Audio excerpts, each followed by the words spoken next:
Assalamualaikum warahmatullahi wabarakatuh. Alhamdulillah wassalatu wassalamu ala Rasulillah. Asyhadu an la ilaha illallah wa asyhadu anna Muhammadan abduhu wa rasuluh amma ba'du. Para mahasiswa semester 5 PAI Stayo yang sangat saya banggakan. Alhamdulillah kita ketemu lagi untuk pertemuan kuliah yang ke-7. Ya. Kali ini kita sudah memasuki topik tentang unsur-unsur pendidikan. Ya. Sekarang ini kita akan bahas unsur yang pertama, yaitu mengenai tujuan pendidikan. Oke, kita awali bersama dengan membaca basmalah. Ya. Bismillahirrahmanirrahim. Perlu kamu ketahui bahwa unsur pendidikan itu ada 5. Yang pertama adalah unsur tujuan, yang kedua adalah unsur pendidik, yang ketiga adalah unsur peserta didik, kemudian yang keempat adalah alat atau media atau sarana. Nanti di dalamnya ada kurikulum, ya, ada materi, ya, ini termasuk alat pendidikan. Dan kemudian yang kelima adalah unsur milieu atau lingkungan. Ya, inilah yang dimaksud dengan unsur-unsur pendidikan. Ada 5 ini, dan ini harus menjadi satu kesatuan yang utuh. Kalau hanya ada pendidik, nggak ada peserta didik, maka nggak bisa dikatakan sebagai pendidikan. Ada pendidik, ada peserta didik, tapi nggak ada alatnya, nggak ada medianya atau sarananya, maka nggak jadi disebut pendidikan. Ya, ini kelima ini harus menjadi satu kesatuan yang utuh. Jadi ada 5 ya unsur pendidikan itu. Saya ulangi lagi, yang pertama tujuan, pendidik, peserta didik, alat atau media, sarana, ya, atau yang kelima adalah milieu atau lingkungan. Nah, sekarang kita akan membahas mengenai faktor tujuan pendidikan. Ya, apa itu tujuan pendidikan? Ya, tujuan adalah gambaran tentang nilai-nilai yang baik, yang luhur, yang pantas, yang benar dan indah, serta berguna untuk kehidupan. Nah, itulah tujuan. Ya. Fungsi tujuan adalah untuk memberi arah, pedoman atau petunjuk. Nah, penting sekali jadi tujuan itu. Kita kalau melakukan usaha pendidikan tapi tujuannya tidak jelas, ya maka akan kesulitan kita, karena kemana yang akan kita tuju tidak paham kita. Lalu sifat tujuan itu adalah pertama bersifat normatif. Artinya mengandung unsur norma yang bersifat memaksa, tetapi tidak berlawanan dengan hakikat peserta didik, dan dapat diterima oleh masyarakat sebagai nilai hidup yang baik. Nah, itu normatif. Ya. Abstrak, memuat nilai-nilai yang bersifat abstrak. Ya, artinya abstrak itu tidak konkret, gitu ya. Dan bersifat umum. Umum itu artinya ideal, kandungannya sangat luas sehingga tujuan itu sangat sulit untuk dicapai. Ya memang tujuan itu harus sesuatu yang ideal, yang ya tidak mungkin, yang sulit untuk dicapai, tapi itulah yang kita tuju. Ya, mestinya kita seperti kita ingin menjadi manusia muslim yang paripurna misalnya. Seperti apa atau paripurna? Ada rinciannya, tetapi untuk dituju ke sana itu sesuatu yang sulit. Nah, itulah sifatnya ideal, umum. Gitu ya. Lalu macam-macam pendidikan, ini sekedar tahu aja kita ya. Ini ada dalam pendapatnya Langeveld juga seperti ini ya. Ada tujuan umum, ada tujuan khusus, ada tujuan tidak lengkap, ada tujuan insidental, ya. Yang kelima tujuan sementara atau terminal, ya, sekedar terminal. Ya. Yang keenam tujuan intermedier, ya, alat. Ya. Yang ada 6, ya, ada 6. Jadi ada 6 macam tujuan pendidikan.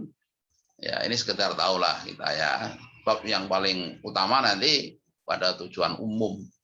Begitu ya, yang digali-gali, yang jelas-jelaskan oleh para ahli itu ya tujuan umumnya itu.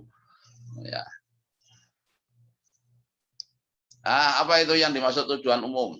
Menurut Konstam dan Gunning, ya, tujuan umum pendidikan adalah untuk membentuk insan kamil atau manusia sempurna. Ini kalau di dalam pendidikan Islam itu nanti akan sama saja, ya seperti itu.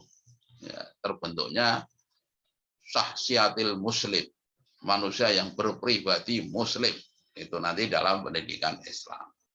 Nanti akan kita pahami lebih lanjut di semester 6 ya. Sedangkan menurut Ki Hajar Dewantara, tujuan akhir pendidikan ialah agar anak sebagai manusia individu dan sebagai anggota masyarakat, ya, anggota masyarakat itu sebagai manusia sosial, dapat mencapai keselamatan dan kebahagiaan yang setinggi-tingginya. Ya kan? Jadi tujuan umum itu sama dengan tujuan akhir, gitu ya, sama. Ini kan sesuatu yang sulit untuk dicapai ya, misalnya mencapai keselamatan dan kebahagiaan yang setinggi-tingginya seperti apa, ya. Namun ya memang itulah tujuan pendidikan, harus sesuatu yang bersifat ideal. Oke. Lalu tujuan khusus itu apa? Tujuan yang disesuaikan dengan kondisi dan situasi tertentu. Nah, itu tujuan khusus. Misalnya disesuaikan dengan cita-cita pembangunan suatu masyarakat bangsa. Ya. Anak terampil apa misalnya ya? Kalau di itu gampang itu di STM jurusan mesin. Nah, tujuan khususnya ya anak menguasai tentang mesin. Nah, begitu. Ya. Tujuan suatu badan atau lembaga pendidikan itu termasuk khusus. Nah, misalnya ini kita jurusan PAI ya, STAYO, itu kan tujuan khususnya ingin membentuk pendidik ya, pendidik muslim gitu ya, tentang pendidik PAI ya, yang unggul. Nah, ya, yang unggul.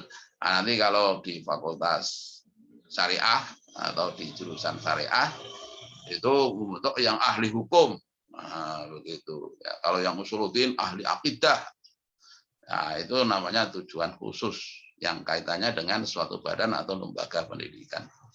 Dan yang C itu yang kaitannya dengan bakat dan kemampuan anak didik, ya, misalnya sekolah dalang, supaya apa ya, karena dia punya bakat dalang ya, supaya dia bisa menjadi pendalang yang kondang. Nah, begitu. Kesanggupan yang ada pada pendidik, misalnya pendidiknya itu pintar matematika, ya tentu ingin mendidik anak didiknya itu ahli matematika, itu namanya tujuan khusus. Tingkat pendidikan dan sebagainya, ya dan sebagainya. Tingkat pendidikan itu maksudnya kalau anak SD ya bisa apa, SMP bisa apa, ya misalnya dalam hal PAI itu ada seorang tokoh yang mengatakan tujuan pendidikan agama Islam untuk anak SD itu adalah agar dia bisa sholat, gitu, tahu akidah, sholat, akidah, dan bisa baca Al-Quran. Kalau SMP nanti ditambah satu lagi, agar siap menjadi imam sholat. Nah, kalau SMA tambah satu lagi, agar ia bisa jadi khotib. Nah, begitu ya. Ya, kalau mahasiswa itu bisa diskusi macam-macam tentang agama. Ini tujuan khusus yang kaitannya dengan tingkat pendidikan. Kemudian ada tujuan lengkap. Tujuan ini erat hubungannya dengan aspek-aspek pendidikan yang akan membentuk aspek-aspek kepribadian manusia. Seperti misalnya aspek-aspek pendidikan yaitu kecerdasan, moral, sosial, keagamaan, estetika, dan sebagainya. Ya, misalnya yang kaitannya dengan keagamaan ya anak bisa sholat, itu ya anak SD itu bisa sholat, rajin sholat. Lalu tujuan insidental. Tujuan ini disebut tujuan seketika atau insidental karena tujuan ini timbul secara kebetulan, secara mendadak dan hanya bersifat sesaat. Tujuan seketika ini meskipun hanya sesaat dapat memberikan andil dalam pencapaian tujuan selanjutnya. Karena melalui tujuan-tujuan seperti ini dapat memberikan pengetahuan dan pengalaman langsung yang erat hubungannya dengan kehidupannya nanti di masa yang akan datang. Nah, insidental itu yang saat itu. Misalnya ada orang tua yang kebingungan karena anaknya mau bertengkar misalnya.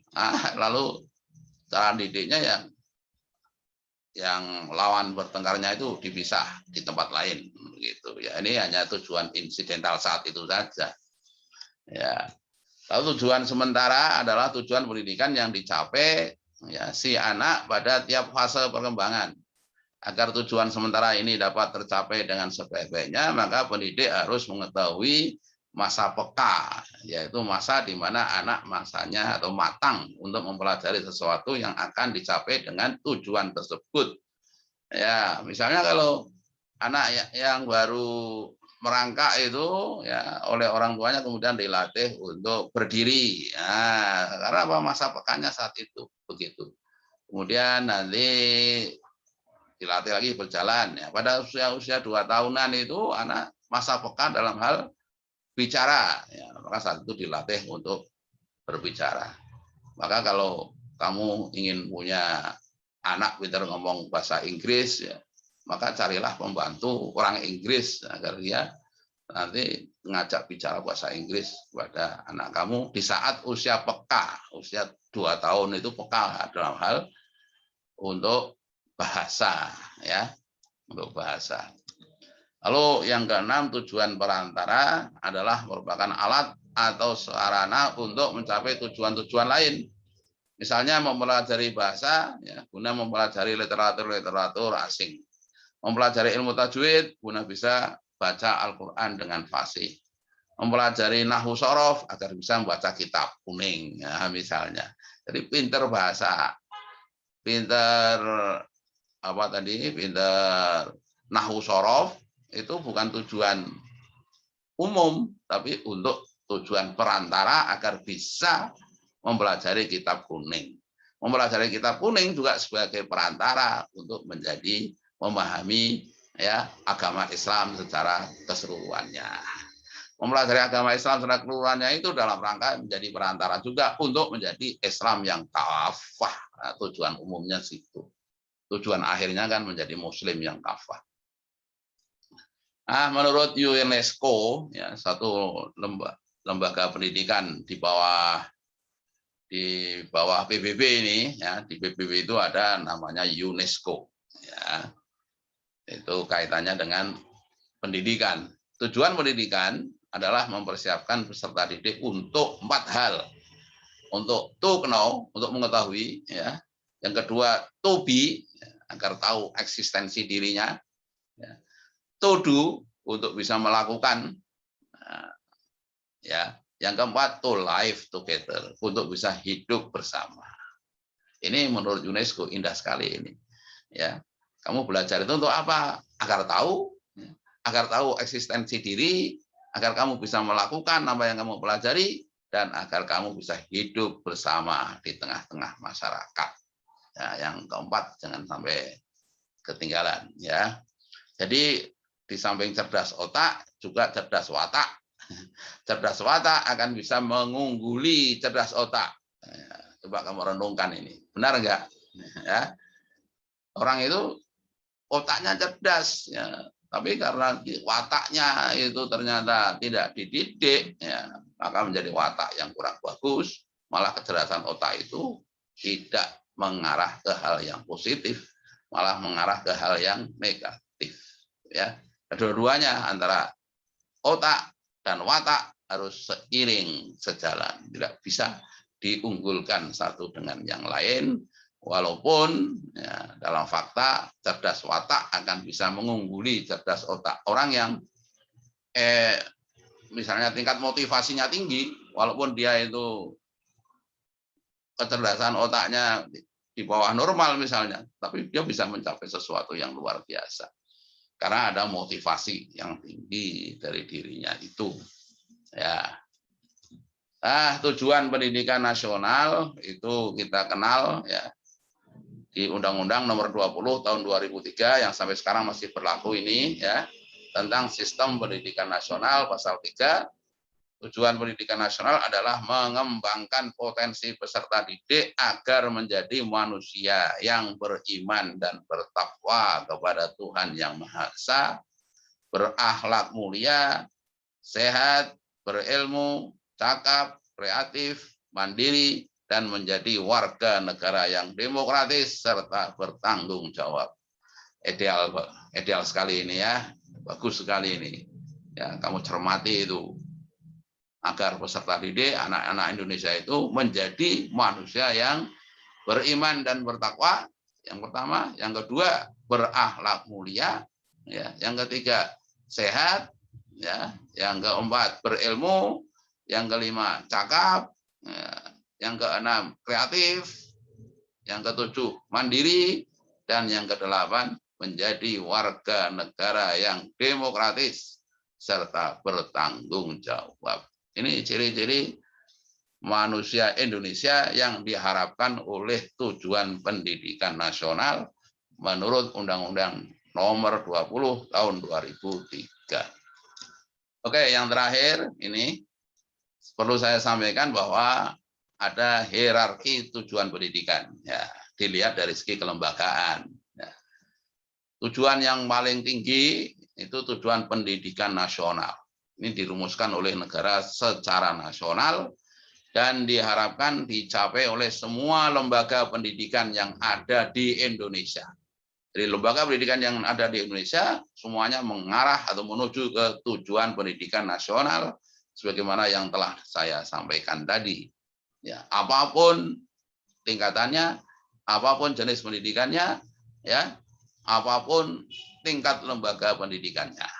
Ya. Lalu yang kedua ada tujuan institusional. Tujuan yang diharapkan dicapai oleh masing-masing lembaga pendidikan. Inilah nanti yang membedakan antara STAYO jurusan PAI dengan STAYO jurusan Ahwalus Sasiyah misalnya. Ya, ini adalah yang membedakan tujuan institusionalnya. SMA Muhammadiyah, SMA NU, SMA Bokri, itu tujuan nasionalnya sama. Lalu yang membedakan apa? Yang membedakan adalah tujuan institusionalnya. Ya, kalau misalnya tadi itu beriman dan bertakwa, menurut Bokri adalah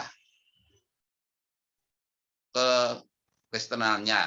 Kalau menurut NU, iman dan takwa sesuai dengan nilai-nilai yang dikembangkan oleh NU. Demikian pula yang lain. Ya. Lalu ada tujuan kurikuler. Ini diharapkan dicapai oleh masing-masing bidang studi. Misalnya ya, saya mengajar ilmu pendidikan. Ya, tujuannya jelas sudah saya sampaikan tadi. Saya juga mengajar materi PAI. Di sini saya beda walaupun saya mengajar di kelas yang sama. Tapi karena tujuan kurikulernya berbeda, maka tujuan saya mengajar ilmu pendidikan dengan saya mengajar materi PAI itu jadi berbeda. Namun semuanya dalam rangka untuk mencapai tujuan institusionalnya PAI STAYO. Dan itu semua juga dalam rangka tercapainya tujuan pendidikan nasional. Itu tujuan kurikuler ya yang dikembangkan oleh masing-masing bidang studi. Lalu ada tujuan instruksional, ya, baik umum dan juga ada instruksional khusus. Kalau umum itu belum bersifat operasional, kalau khusus sudah bersifat operasional. Inilah tujuan yang diharapkan dicapai oleh masing-masing pokok bahasan dari bidang studi yang bersangkutan. Misalnya saya mengajar sekarang ini tujuan pendidikan. Yang akan datang nanti saya akan mengajar tentang pendidik dalam pendidikan. Itu nanti tujuan instruksionalnya mesti harus berbeda. Ya. Walaupun tujuan kurikulernya sama, karena sama-sama ilmu pendidikan. tujuan institusionalnya sama, ya, karena sama-sama di PAI Setayu. Dan tujuan pendidikan nasionalnya juga harus sama, ya, yaitu tercapainya tujuan pendidikan nasional. Ya, demikianlah ya untuk kuliah kita pada hari ini, ya, ada tujuan pendidikan itu, ya. Besok akan kita lanjutkan mengenai unsur pendidik, ya, dan juga peserta didik dalam pendidikan. Semoga ada manfaatnya. Kalau kurang jelas bisa ditanyakan lewat WA maupun lewat media-media yang lain. Ya, kita akhiri bersama dengan bersama-sama membaca Alhamdulillahirabbil alamin. Ya.